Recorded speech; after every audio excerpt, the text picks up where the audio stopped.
各位老友記，想唔想聽句真心話啊？其實咧，絕大多數養老社區嘅參觀都係一場精心設計嘅營銷活動。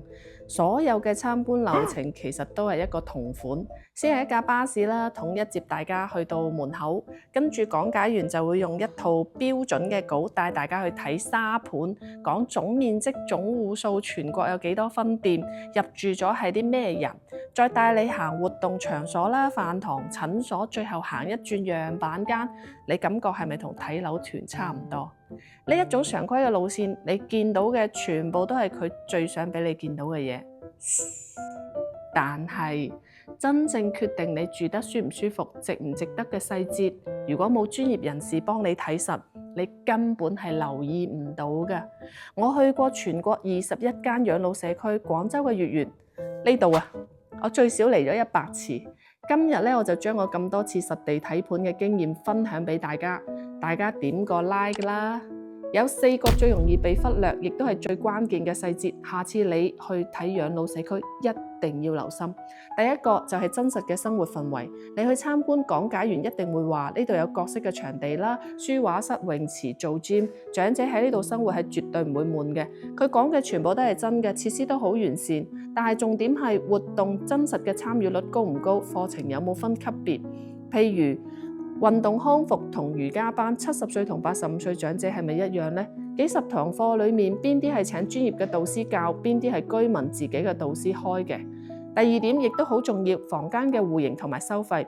參觀俾你睇嘅基本上都係裝修靚到爆嘅樣板房，家私齊，燈光正。咁真正住入去係咪要睇下細節先？下面幾個細節大家就要睇啦。園區最早啟用嘅係邊棟樓？最新嘅又係邊棟？陽台咧，佢係朝南定朝北？房間嘅空間夠唔夠輪椅出入？可唔可以自己喺房間加儲物櫃？仲有就係唔同嘅樓層，價錢係咪一樣？每月嘅管理費裏邊包含咗啲咩 service？ 第三點關鍵就係護理階段嘅收費。大部分講解員參觀嘅時候都只會講呢間房幾大啦，月租幾多，餐費幾多，好少會講到護理階段嘅費用。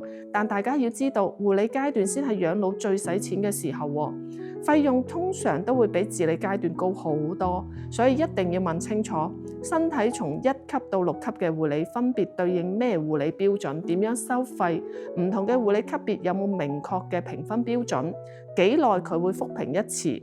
健康長者入住之後需要護理，使唔使換房？夜間陪護、按摩、TC 治療、物理治療呢啲額外嘅費用高唔高？如果我想請一個24小時嘅福姐，又加多幾多錢呢？呢啲收費細節你千祈唔好忽略。第4個關鍵細節就係周邊配套，好多參觀都係封閉式嘅路線啦，巴士接你嚟送你走，你根本冇時間去睇嘅。最近嘅地鐵站、巴士站要行幾耐？呢度附近有冇街市、超市、商場？食完晚飯之後有冇散步嘅小公園？淨係喺園區裏面生活，配套再齊都係冇生活質素㗎。我哋行得走得嘅，梗係想出去行下啦。呢一啲細節咧，好少人會留意，講解員亦都唔會特登帶你去睇。所以話參觀養老社區係一件好專業嘅事，你一定要揾一個專業企喺你角度睇細節嘅人，先可以見到最真實嘅一面。呢幾年咧，我就跟住泰康去過20幾個社區啦，邊啲係重點，邊啲係營銷，邊啲問題，其實一問就已經知道㗎啦。如果你真係想入住養老社區，想實地考察，想有專業嘅分析，直接留言養老社區4個字，我會帶你用我哋專屬嘅路線再行多次，睇真實嘅氛圍，戶型啱唔啱，計清所有階段嘅費用，行勻周邊嘅配套，將所有隱藏嘅成本、潛在嘅陷阱一次過幫你睇清，之後你再決定住唔住，邊間最啱你。